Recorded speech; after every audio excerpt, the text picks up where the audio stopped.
오늘 주일에 우리에게 주실 하나님의 말씀은 출애굽기 19장 1절에서 6절까지의 말씀입니다.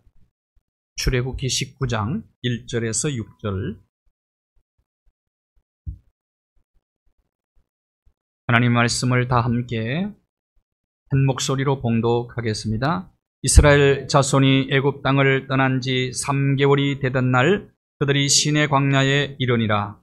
그들이 르비딤을 떠나 시내 광야에 이르러 그 광야에 장막을 치되 이스라엘이 거기 산 앞에 장막을 치니라. 모세가 하나님 앞에 올라가니 여호와께서 산에서 그를 불러 말씀하시되 너는 이같이 야곱의 집에 말하고 이스라엘 자손들에게 말하라.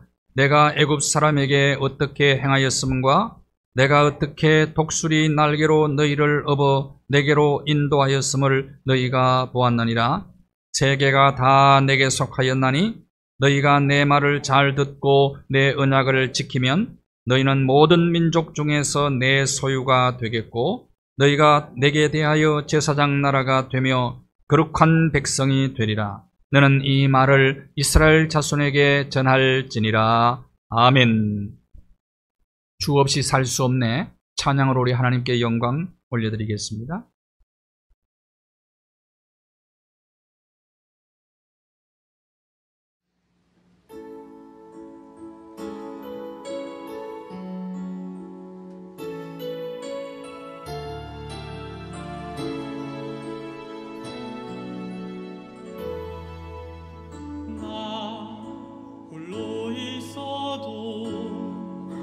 내 아픈 마음 감싸줄 사람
어느 날 유명한 육상 선수 찰리 패독이 어느 학교에 가서 강의를 하게 되었습니다. 한 학생에게 질문을 던집니다. 너는 앞으로 어떤 사람이 되고 싶니? 너의 꿈은 무엇이냐? 라고 물었습니다.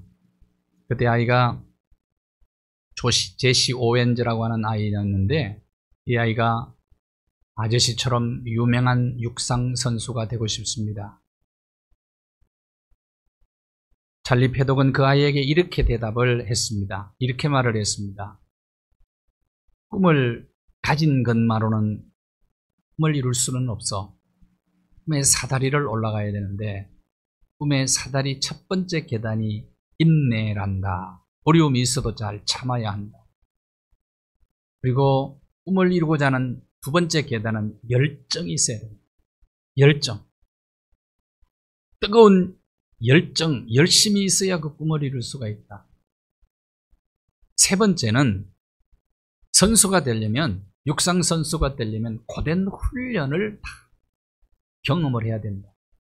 고된 훈련을 통과해야 된다. 훈련, 세 번째 계단. 그러나 아무리 인내하며 열정을 가지고 그리고 훈련에 임한다고 할지라도 하나님의 도움이 필요해. 그래서 기도해야 된다. 네 가지 꿈의 사다리를 소개해 줬어요. 인내와 열정과 훈련과 그리고 하나님의 은혜를 구하는 기도. 이 제시 오웬 씨가 이 말을 듣고 그대로 결단하고 실천을 해요. 그래서 결국은 올림픽에서 금메달을 4개나 모으게 그는 사관왕이 됩니다.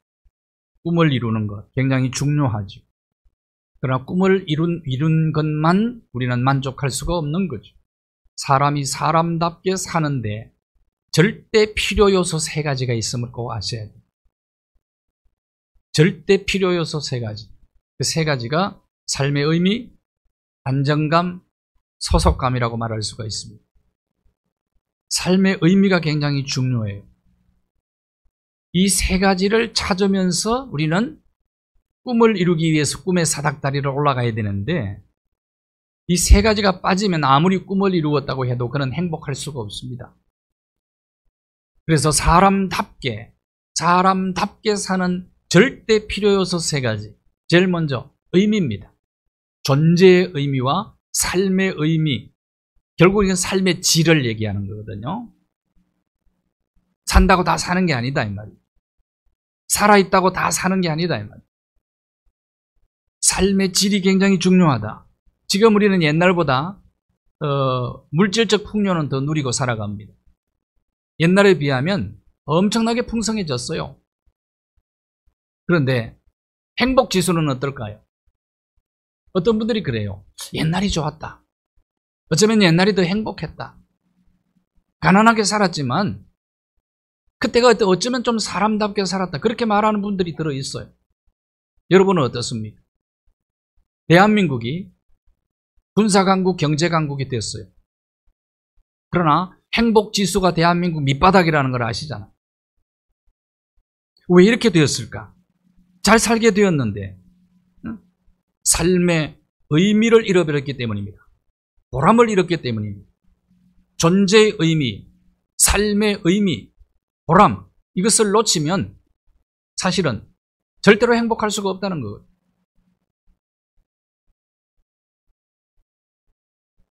사람은 밥만 먹고 살 수 없습니다. 보람을 먹고 사는 거예요. 의미를 먹고 사는 거예요. 결국은 의미가 없으면 살아도 산 것이 아니죠. 숨을 쉰다고 살아있는 것이 아니다. 존재의 의미를 깨닫고 삶의 의미를 알고 이 의미를 확장시켜 나갈 때 행복은 점점 더 커지는 거거든요. 그러면 여러분 한번 생각해 보십시오. 어떤 곳에서든지 나는 필요 없는 존재라고 생각하면 살 맛이 없는 거죠. 왜 그러냐? 존재의 의미, 삶의 의미, 이걸 모르고 발견하지 못하고 살아가는 자의 삶이란 말이에요. 그러면 삶의 의미를 어디서 찾아야 될까요? 여러분의 존재의 의미는 어디서 찾아야 합니까? 열심히 노력하면 됩니까? 하나님과의 관계 속에서 찾아야 돼요. 예수 그리스도 안에서 사람의 존재의 의미, 이걸 찾게 되고 발견하게 되는 겁니다. 왜냐하면 그분이 우리를 지으셨기 때문에, 하나님이 우리를 지으셨기 때문에 하나님 밖에서는 절대로 존재의 의미는 찾을 수가 없습니다. 인생의 의미도 마찬가지. 하나님께서 나를 얼마나 사랑하셨는지. 여러분, 예수를 믿는다는 것은 예수 그리스도 안에서 내 존재의 의미를 발견하는 거예요. 삶의 의미를 찾는 게 예수 믿는 거예요.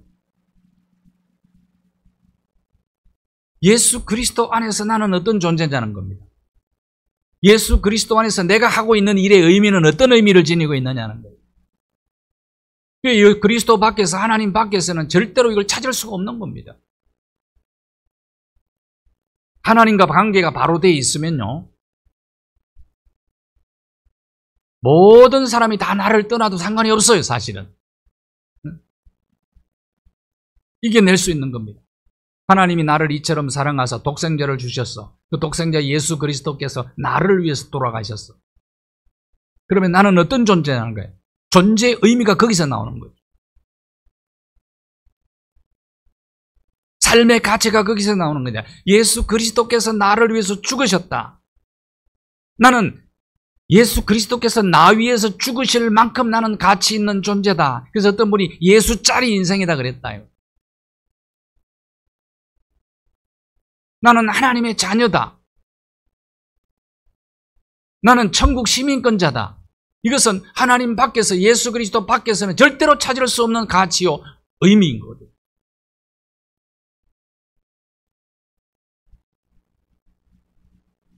이것 없이는 사람이 절대로 사람답게 살 수 없다는 거예요. 그 다음에 안정감입니다. 사람들은 불안을 싫어해요. 위험도 싫어해요. 두려움도 싫어합니다. 사람들은 안정을 추구합니다. 오늘 너무 지나치게 편리함을 추구하는 시대가 되었어요. 전부 안정에 대한 욕구 때문에 그런 거예요. 사람들이 안정이 안 되니까, 불안하니까 뭘로 이 불안을 없애려고 합니다. 술을 마시고 없애려고. 어떤 사람은 막 취미생활 하면서 없애려고. 근데 안정 찾으려고 잔뜩 술을 마시고 그 이튿날 아침에 더 비참해지죠. 찾을 수가 없는 거예요. 몸부림치면 칠수록 어쩌면 더 깊은 수렁으로 빠져들 수밖에 없는 겁니다. 그럼 결국은 안정도 어디서 찾느냐는 거예요.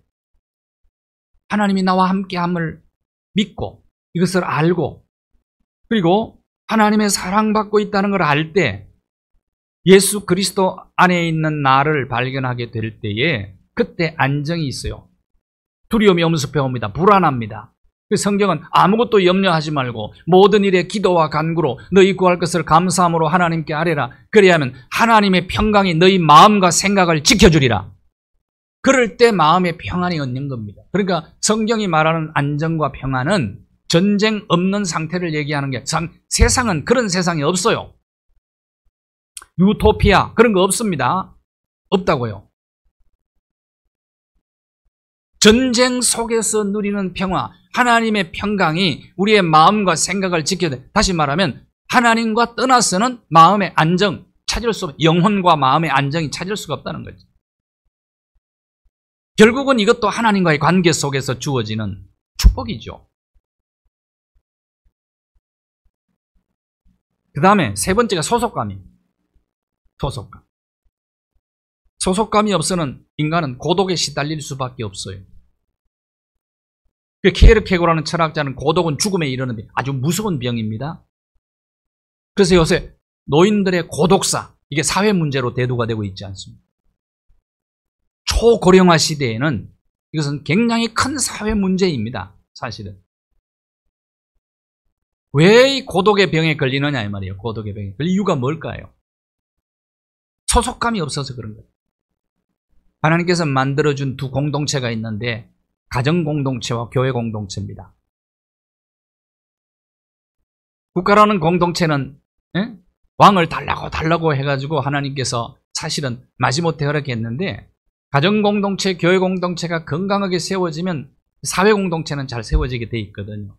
이 공동체에 가정에 소속되어 있다, 교회에 소속되어 있다, 이게 그렇게 중요한 이유가 여기에 있는 거예요. 소속감이란. 그러면 이 고독이라는 병은 결혼하면 이게는 없어지느냐? 오히려 결혼했기 때문에 더 고독한 사람들도 많이 있어요. 오히려 혼자 살기 때문에 고독하냐? 사람이 이거는 아니에요. 이것도 결국은 소속감의 문제도 하나님과의 관계예요. 오늘 한번 보실까요? 이사야 43장 1절 말씀해 보면, 나라가 망하게 되었어, 이스라엘 백성. 이제는 거의 예루살렘 멸망하고 성전도 불타 없어지고 끌려갑니다. 얼마나 두려웠겠어요. 나라가 사라지는데. 그때 하나님께서 주신 말씀입니다. 내가 너를 지명하여 불렀나니 너 두려워하지 마. 너 내 거야.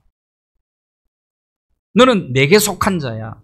인류 역사를 여러분 크게 보면은 가인의 후예와 셋의 후예로 소속의 문제거든요. 다른 말로 표현하면 하나님께 속했느냐 사탄에게 속했느냐, 사람이.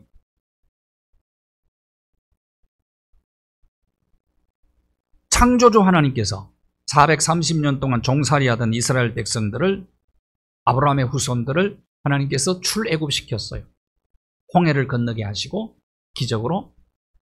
그리고 이제 광야를 여행을 하게 됩니다. 광야길을 걸어가게 되는데, 그 광야길을 걸어가서 이제는 어디까지 왔느냐, 3개월 정도 지나서 시내산 밑에 시내 광야까지 왔어요. 시내 광야에 오신 하나님께서 이스라엘 백성들을 어떤 백성 만들겠다고 약속을 하셨는가, 그 약속을 시내 광야에서 주시는데, 이 약속을 하시고 20장에 넘어가면 십계명을 주세요. 십계명.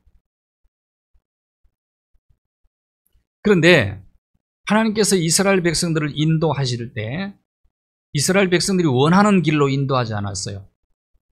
하나님이 필요한 길로 인도했어요. 원하는 길은 블레셋 땅의 사람의 길인데 열하루 길이면 갈 수 있어요. 넓은 길이에요, 그 길은. 그리고 그 길은 11일 길이니까 얼마 안 되잖아요. 근데 홍해 광야길을 걸어갈 때는 40년 걸렸거든. 하나님 당신의 백성들을 인도하실 때 이걸 주도적으로 인도하신다고 하는데, 하나님께서 주도적으로 그들을 인도하시고 훈련을 시키는데 아주 가혹한 훈련을 시키죠. 예수 믿으면, 하나님 잘 믿으면 세상에 고난은 없어, 시험도 없어, 환난도 없어. 성경은 한 번도 그런 약속을 한 적이 없어요. 그러나 성경을 제대로 보면 더 가혹하게 훈련시키고 연단시킵니다, 하나님. 당신에 대해서. 그렇게 하는 이유가 있어요. 그래야 강한 백성 되거든. 그래야 나중에 좀 말씀 나누겠습니다만, 그래야 제사장 나라가 되거든, 그 나라가. 얼마나 가혹하게 훈련을 시켰습니까? 자, 430년 동안 종살이 시켰죠. 그리고 40년 동안 광야에서 또 훈련을 시키자. 광야 생활이 얼마나 힘든 생활인지. 텐트 가지고 광야 가가지고 일주일만 살아보면 알 텐데. 대한민국은 광야가 없잖아요. 사막도 없고. 광야 40년 동안 혹독한 훈련을 시켜요. 그러니까 여러분 기억하십시오. 하나님의 자녀들의 가혹한 훈련을 시킬 때 우리가 꼭 잊지 말아야 될 것은 하나님의 사랑, 하나님의 능력, 하나님의 지혜입니다. 이건 믿어야 돼요. 하나님은 오늘 독수리를 훈련시키듯이 하나님이 당신의 백성들을 훈련시키다고 말합니다. 오늘 본문에도 독수리 얘기가 나옵니다. 어떻게 훈련시켰는가? 신명기 32장 10절에서 12절에 보면 광야 항무지를 재난할 때 눈동자같이 하나님이 보호하시는데 보호만 하는 것이 아니고 훈련까지 시킨다. 독수리가 새끼를 훈련시키듯이. 독수리가 새끼 어떻게 훈련시키는지, 저는 어릴 때 아주 산골에서 자랐기 때문에, 저희가 살던 고향이 해발 500m거든요. 500m. 그러니까 맨날 하늘과 땅밖에는 안 보이게 일어나서 보면은 하늘과 산밖에 안 보여요. 그러니까 거기에 독수리를 매일 봤습니다. 저는. 근데 독수리 날개가 얼마나 큰지 몇 메타가 되죠. 그 날개의 힘이 얼마나 강한지 하루 종일 납니다. 그냥 빙글빙글 참 왕처럼 날아요. 아주 여유있게 납니다. 독수리가 둥지를 틀 때는 벼랑 끝에 사람의 손이 닿을 수 없는 높은 곳에 짓는데 직경이 2m 정도 돼요. 무게는 2톤 정도 돼요. 독수리. 독수리의 보금자리가 2톤 정도 된다니까. 2톤. 독수리가 먹이를 향해서 내리꽂힐 때는 시속 180km로 내리고, 독수리의 반경은요 90km입니다. 90km. 90km. 그러니까 독수리의 눈은 아주 멀리 보죠. 세왕이잖아요. 그런데 새끼 독수리를 어떻게 훈련시키느냐 이거. 보금자리에서 어느 정도 크면 보금자리를 어지럽혀 놓고 거기 불편해서 못 살도록 만들어 놓고 훈련을 시키는데 높은 곳에 올라가서 떨어뜨리는 겁니다. 그러면 떨어지면서 그냥 나 죽는다고 소리 지르죠. 무슨 생각을 했겠어요? 새끼 독수리가 떨어지면서. 왜 엄마가 나를 이렇게 죽이려고 할까? 혹시 우리 친엄마 아닌 건 아니야? 그러나 시간을 재고 거리를 딱 재고 너풀거리면 있다가 땅에 떨어지기 직전에 낚아채 올린다. 이것을 계속 반복해서 훈련을 시키는 거예요. 사람이 강해지려면요 계속해서 반복해서 사용해야 되는 거예요. 손이 강해지려면 손을 써야 되고요, 발이 강해지려면 발도 써야 되고요, 근육도 며칠 운동 안 하면 다 풀어지고 말아요. 머리를 계속 안 쓰면 사람이 멍청해지거든요. 그래서 계속 생각하고 공부해야 되는 거예요. 죽을 때까지. 사용해야 강해지는 겁니다. 반복 훈련 없이 강해지는 건 아무것도 없어요. 이 세상에는. 그렇게 해서 독수리가 새끼를 훈련시키듯이 하나님은 당신의 백성들을 그렇게 강하게 훈련을 시키는 겁니다.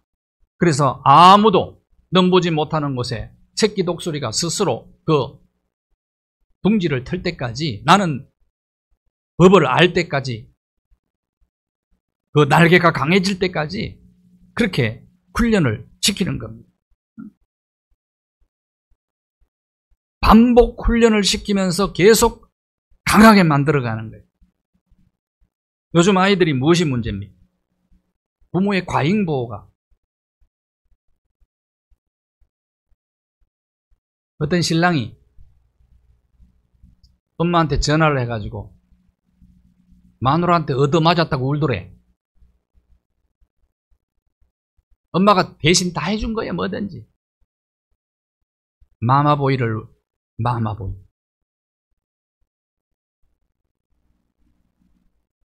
전쟁을 경험했나? 보릿고개를 넘어봤나?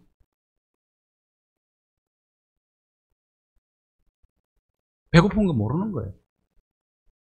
자유를 잃어버려 봤나?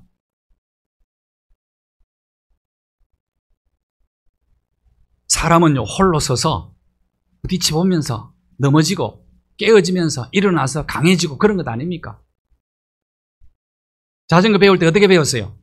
뒤에서 엄마 아빠가 잡아줍니다. 그러다 한순간에 손을 놔야 돼요. 놓아야 돼요. 근데 뒤에 엄마가 가면서 야, 넘어지면 어떡할래? 넘어지면 목 부러져서 죽는다. 그럼 배울 수 있겠어요? 응? 한순간에 그냥 놔버리는 거예요. 그러면 가다가 그냥 넘어져서 깨지고 피나고 몇 번 하면 배우는 겁니다. 그냥 강해지는 게 없는 거예요.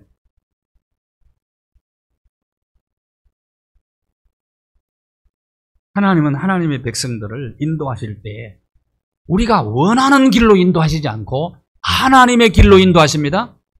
하나님이 주도적으로 인도하신다 이 말이에요. 주도적으로. 이게 광야 40년이죠. 근데 그거는 왜 그렇게 혹독한 훈련을 시키느냐 이 말이에요. 그 훈련 받을 때 때로는 아파요. 하나님 나한테 왜 이러실까? 왜 하필이면 나일까? 하필이면 우리 가정일까? 하필이면 우리 가족일까? 그러나 꼭 기억하세요. 어미 독수리가 시간도 재고 거리도 재면서 떨어져 죽지 않도록 훈련시키는 것처럼 하나님의 능력, 하나님의 지혜, 하나님의 사랑을 믿어야 된다 이 말이에요. 끊임없이 될 때까지 훈련을 시키는 것 아닙니다. 될 때까지. 결국은 자, 로마서 5장 3절 4절을 한번 보십시오. 같이 한번 읽어봅시다. 로마서 5장 3절에서 시작. 다만 이뿐 아니라 우리가 환난 중에도 즐거워하나니 이는 환난은 인내를, 인내는 연단을, 연단은 소망을 이루는 줄 아니라. 환난 중에도 우리가 즐거워한, 예수 믿는 사람들은 환난 중에도 즐거워하는 사람입니다. 역설적으로 인생을 사는 거예요. 환난 중에는 슬퍼해야 돼요. 환난 중에는 탄식해야 돼요. 그런데 환난 중에도 즐거워할 수 있는 이유가 환난의 이유를 알기 때문에, 환난의 의미를 알기 때문에, 이 환난은 연단의 의미를 지니고 있다. 지금 고통 인내하면서 훈련 잘 받으면 마침내 모든 불순물이 제거되고 내가 작품 인생으로 하나님 앞에 나타나게 될 거다. 이 믿음이 있기 때문에, 안다는 말은 확신한다는 뜻입니다. 원래 단어가 확신이 있기 때문에 훈련 받으면서 괴롭고 힘들어도 눈물겨워도 참고 견디는 거다 이 말이에요. 소망을 바라보기 때문에 오늘의 즐거움을, 오늘의 고난을 즐기는 겁니다. 오늘의 고난.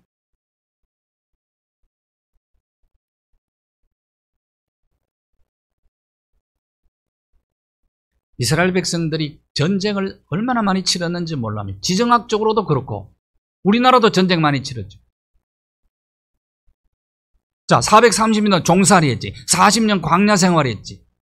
가나안 땅에 들어가서 얼마나 전쟁을 많이 치렀습니까? 그러다가 이제 바벨론에 의해서 아수르는 아예 나라가 없어져 버렸고, 남유다는 하나님께서 제사장 나라 만들기 위해서 버리지 않아요. 버리지 않아요. 그래서 70년 바벨론 포로 생활 가서 70년 포로 생활은 자유 잃고 거기서 고난의 용광로를 통과하면서 연단받은 백성들이, 말씀드린 대로 그때 연단받아가지고 아직도 우상숭배를 안 해. 이스라엘. 세계에서 가장 강한 민족, 가장 지혜로운 민족이 된 겁니다. 그냥 된 게 아니라. 결국은 이렇게 연단시키는 목적이 뭐냐는 거예요.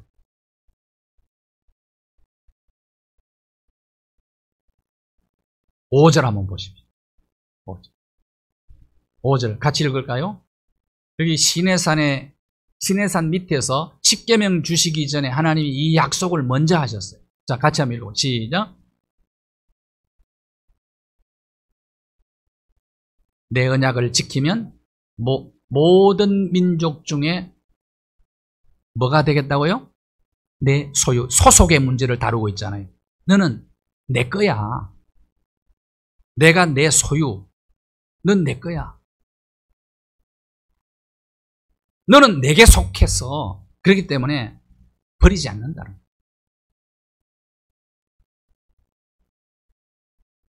말라기 3장 17절을 NIV 영어 성경으로 보니까 이 소유라는 단어가 the treasured, my treasured possession 이렇게 되어 있어요. 영어 성경에. 이게 무슨 말이냐면 보배로운 나의 소유, 보석 같은 나의 소유, 그런 뜻입니다.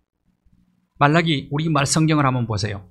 우리말 성경 말라기 3장 17절에 나의 특별한 소유, 특별한 소유. 구약 성경 마지막에도 다시 언급. 이스라엘 백성들, 북쪽 이스라엘은 완전히 망해서 나라가 없어졌죠. 남유다는 포로 끌려가서 70년 고생했어. 그뿐만 아니요, AD 70년에 이 약속을 주시고 난 다음에도 AD 70년에 티투스 장군에 의해서 나라가 완전히 또 망합니다. 얼마 동안 나라 없이 유리방황해서 훈련받고 다니느냐면 2000년 동안. 2000년.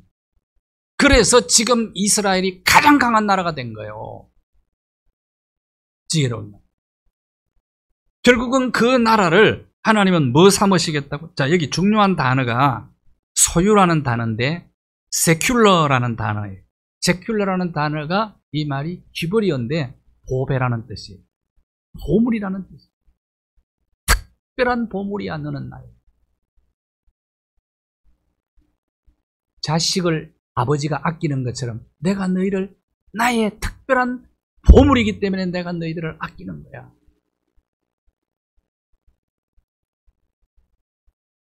결국은 무엇 때문에? 6절을 한번 보십시오. 그 나라를 제사장 나라로 만들기. 제사장. 제사장이 라틴어로 폰티펙스예요. 폰티펙스. 제사장. 폰티펙스는 무슨 뜻이냐? 브릿지 빌드라는 뜻입니다. 영어로는. 이것은 다리 놓는 사람이라는 뜻이에요. 다리 놓는 사람. 제사장은 중보자예요. 하나님과 사람을 중보하는 자. 그리고 구원자예요. 치료자예요. 회복시켜주는 사람이에요. 제사장. 이스라엘을 왜 이렇게 강하게 혹독하게 훈련을 시켰느냐? 제사장 나라 만들기 위해서 그렇다. 이 하나님의 계획은 변함이 없는 거예요. 하나님의 자녀들을 때로는 가혹하게 하나님께서 훈련시키는 목적과 이유를 이제 아시겠습니까? 뭐 만들기 위해서요? 저와 여러분을 제사장 우리는 왕같은 제사장입니다.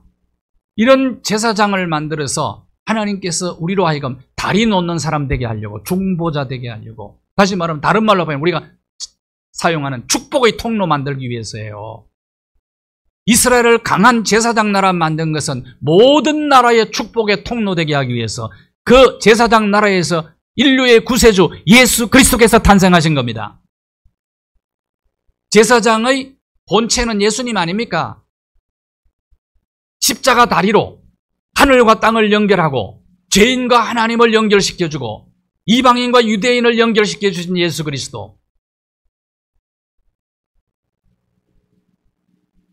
예수님이 33년 동안 오셔가지고 얼마나 고된 훈련을 받으신 분입니까?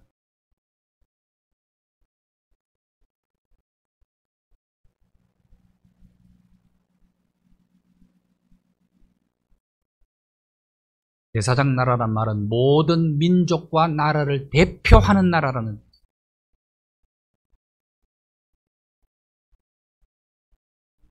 우리 대한민국이 그런 나라가 되기를 바랍니다. 그러니까 내가 보니까 지금 국회의원들을 보니까 내가 볼 때는 지금 야당이 더 문제예요. 여러분 보세요. 권력자, 국회의원들, 자기 자신들을 보호하기 위한 법을 그렇게 만드는 사람들이 어디 있어요, 그래? 한번 들여다보라고요. 자기들 보호하기 위해서 만든 법 아닙니까, 이게?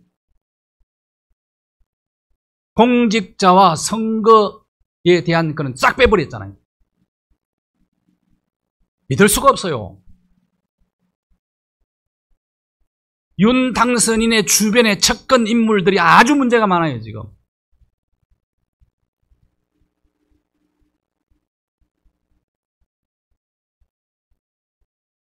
우리나라가 제사장 나라가 되기를 바랍니다.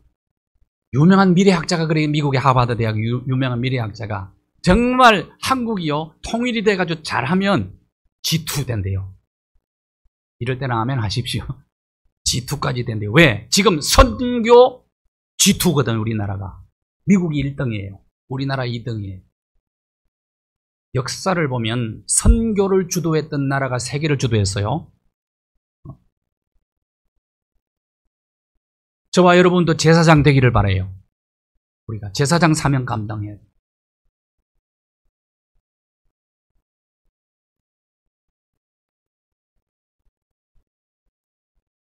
버저비트라는 건 농구 용어인데요. 버저비트. 이제 몇 초 남겨놓고 막 이렇게 팽팽하게 막 이렇게 싸우다가 조마조마하게 이제 스쿼가 조마조마하게 싸우다가 버저를 울릴 때 역전골을 넣는 걸 버저비트라고 해요. 마이클 조단, 매직 존슨, 버저비트의 귀재라고 그래요. 여러분, 이 버저비트는 우연히 일어나는 기적이 아니잖아요. 피와 땀과 눈물의 열매잖아요. 카프만 부인이요. 성경 디모데전서 한 군데 보겠어요. 디모데전서 4장 7절에 보면 사랑하는 디모데에게 디모데가 이제 제사장 역할을 감당해요. 목회자니까 사도 바울이 네 자신을 연단하라고 했어요. 고된 훈련을 반복해서 하라. 이것 없이는 안 된다는 거예요. 제사장 역할을 감당할 수가 없다는 거예요. 가프만 부인이요, 어느 날 이제 누에 고치가 나비가 되어서 나오는 것을 보게 되었어요. 근데 그 작은 구멍이 2mm 정도 구멍으로 나비가 나오려고 막 몸부림을 치는데 너무 안쓰러운 거예요. 그래서 내가 너한테 긍휼을 베풀어 주겠다. 내가 하나님보다 더 자비가 많다? 가위로 잘라줬어요. 잘라줬더니 나오다가 죽어버렸어. 나온 다음에 죽어버렸어. 그래서 그제서 깨달은 거야. 왜 하나님이 나비가 번데기가 나비가 되어서 그 작은 구멍으로 몸부림을 치면 나오게 하셨는가를 생각을 한 거예요. 하나님이 만든 길인데 내가 뭐 하나님보다 더 자비가 많다고 아주 건방을 떨면서 내가 잘라줬더니 내가 너 죽였다. 내가 너 죽였다. 나비가 작은 구멍을 몸부림을 치면서 나오면서 날개의 힘이 생기는 거예요. 모든 영양소가 몸 구석구석까지 전달이 되는 겁니다. 그래서 그 힘으로 창공을 향해서 날아가는 거예요.